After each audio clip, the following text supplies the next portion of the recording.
मंडळी नमस्कार। नक्षत्र म्हणजे आकाशात स्थित असलेला एक किंवा अनेक ताऱ्यांचा समूह असतो। एक नक्षत्र 13:27 असते। प्रत्येक नक्षत्राचे 4 चरण असतात। प्रत्येक चरण 3:20 असते। संपूर्ण आकाश 360 डिग्रीमध्ये समजले जाते। प्रत्येक चरणाची स्वतःची अशी ऊर्जा असते। प्रत्येक चरणाची स्वतःची असे इम्पॉर्टन्स असते, महत्त्व असते। नक्षत्राचा मानवी जीवनावरती प्रभाव पडतो। 12 राशी नक्षत्रांच्या अधीन आहेत, म्हणून सर्वात मेन आणि महत्त्वाचे असते ते नक्षत्र। आज आपण अश्विनी नक्षत्राची माहिती घेणार आहोत। अश्विनी नक्षत्राची 4ही चरण मेष राशीमध्ये येतात। मेष राशीचे स्वामी मंगळ असतात। मंगळ म्हणजे भरपूर ऊर्जा। मेष राशीच्या द्वितीय स्थानामध्ये वृषभ ही राशी येते, म्हणून लक्ष्मी नारायण प्रसन्न राहण्यासाठी, आपल्यावर सतत लक्ष्मी आणि विष्णूंची कृपादृष्टी राहण्यासाठी आपण पुढील मंत्र जरूर म्हणावा आणि याचा जप करावा। ओम ह्रीं श्रीं लक्ष्मी नारायणाय नमः। आणि मेष राशीचे स्वामी ग्रह आहेत मंगळदेव। यांच्या प्रसन्नतेसाठी आणि आपल्यामधील संपूर्ण ऊर्जेचा सकारात्मक वापर होण्यासाठी हनुमंताचा हा मंत्र आपण जरूर जपावा।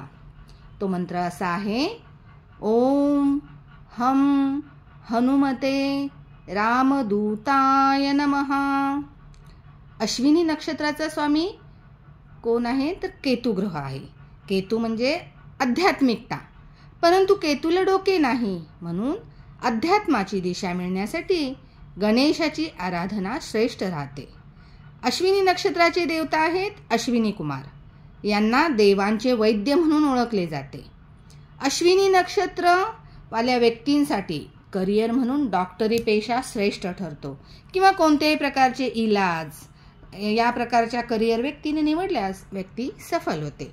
जेव्हा घरामध्ये पूजापाठ करत असतो आपण, तर तेव्हा अश्विनी नक्षत्रवाल्या व्यक्तींनी कोणतेही शुभ कार्य करत असतात तेव्हा ओम अश्विनी कुमाराभ्या नमः या मंत्राचा 11 किंवा 108 वेळा जप करावा। हा आपल्यासाठी संजीवनी मंत्राप्रमाणे काम करेल।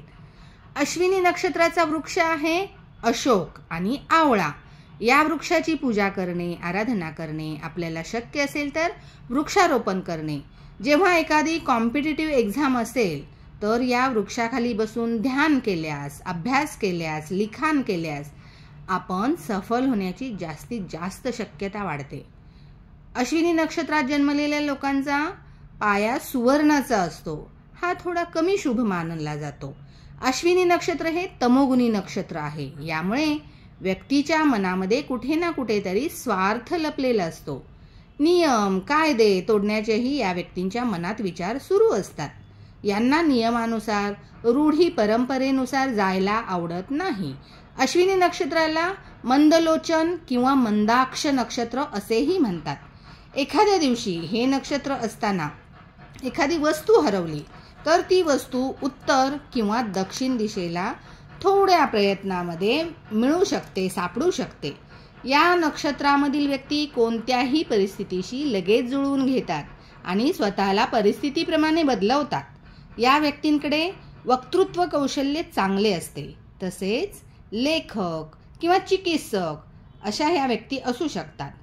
अशा व्यक्ती यांना शास्त्रासंबंधी चांगली माहिती असते। जर रविवारी अश्विनी नक्षत्र आले तर कोणतेही शुभ काम आपण अगदी डोळे झाकून करू शकतो। यामध्ये सफलता नक्की मिळते। मंगळवारी अश्विनी नक्षत्र आले तर मात्र विषयोग तयार होतो, तेव्हा शुभ काम करू नये। तेव्हा पूजापाठ, जप वगैरे या साधना आपण करू शकतो। या नक्षत्रावर जर लहान बाळाचा जन्म झाला तर ते बाळाला मूळ लागतं। म्हणजेच हे मूळ म्हणजे घरातील आई वडिलांसाठी किंवा परिवारासाठी 10 दिवसांसाठी असते। म्हणजे त्या परिवारातील लोकांना किंवा आई वडिलांना 10 दिवसाच्या कालावधीमध्ये समस्या येतात। म्हणजे त्या आत्म्याला परिवारामध्ये ॲडजस्ट होण्यासाठी काही कालावधी लागतो आणि मूळ हे फक्त 10 दिवसांसाठीच असते, त्यानंतर काही त्रास नाही। मग शुभ असते. मग या नक्षत्राच्या लोकांनी आपल्या पर्समध्ये किंवा आपल्याजवळ नेहमी अपामार्ग म्हणून त्याची मुळी येते, ती मुळी आपल्याजवळ ठेवावी. म्हणजे जर आपली राशी मेष असेल आणि अश्विनी नक्षत्र असेल तर हे अपामार्गचे मूळ आपल्याजवळ नक्की ठेवावे. त्यामुळे आपले आरोग्य स्वास्थ्य उत्तम राहील. आरोग्यासाठी हे मूळ अतिशय शुभ आहे. घरामध्ये जेव्हा होम कराल तेव्हा पंचमेवा साखर तूप हे आवर्जून वापरावेच आणि त्यानंतर इतर साहित्य घालून होम नक्की करावा घरामध्ये. मेष राशी आणि अश्विनी नक्षत्रवाल्या व्यक्तींनी अन्नदान हे श्रेष्ठ दान समजून अन्नदान जरूर करावे. गरजवंत भुकेल्या व्यक्तीला अन्नाचे दान करावे. अश्विनी नक्षत्र मेष राशीवाल्या व्यक्तींनी दान हे केवळ अन्नाचेच करायचे आहे. याने आपल्या आयुष्यात शुभ प्रभाव पडेल. अश्विनी नक्षत्राचे जे प्रथम चरण आहे तर प्रथम केतूचे अश्विनी नक्षत्र आहे, म्हणजे नक्षत्र स्वामी केतू आहे आणि मंगळ हा राशी स्वामी आहे. तसेच प्रथम चरणाचा स्वामी सुद्धा मंगळच आहे. मग या व्यक्तींमध्ये नेतृत्व क्षमता कमालीची असते. ज्यांचं प्रथम चरण आहे, या अश्विनी नक्षत्राचं प्रथम चरण ज्या व्यक्तींचं आहे त्या व्यक्तींमध्ये नेतृत्व क्षमता कमालीची असते. तसेच हे लोक इतरांना सफल होण्यासाठी प्रेरित करत असतात. यांच्यामध्ये दृढ इच्छाशक्ती असते आणि पराक्रम साहस यांच्यात जन्मताच असतो. द्वितीय चरण अश्विनी नक्षत्राचे आहे तर चरण स्वामी शुक्र असतो, नक्षत्र स्वामी केतू आणि राशी स्वामी मंगळ असतो. हा 3 ग्रहांचा प्रभाव या चरणावर असतो. शुक्र व्यक्तीला डिसेंट बनवतो. धार्मिक हसमुख संगीत किंवा कला इत्यादींमध्ये व्यक्तीला इंटरेस्ट असतो. अश्विनी नक्षत्राचे जे तिसरे चरण आहे तर तिसऱ्या चरणाचा स्वामी आहे बुध आणि नक्षत्र स्वामी आहे केतू आणि राशी स्वामी आहे मंगळ. ह्या 3 ग्रहांचा प्रभाव व्यक्तीवर पडतो. तर बुधामुळे व्यक्तीला विलक्षण आणि तीक्ष्ण बुद्धिमत्ता मिळते आणि या व्यक्तींमध्ये विनोदी स्वभाव असतो. तसेच या व्यक्तींचे नेटवर्किंग मजबूत असते. आता अश्विनी नक्षत्राचे चतुर्थ चरण बघूया.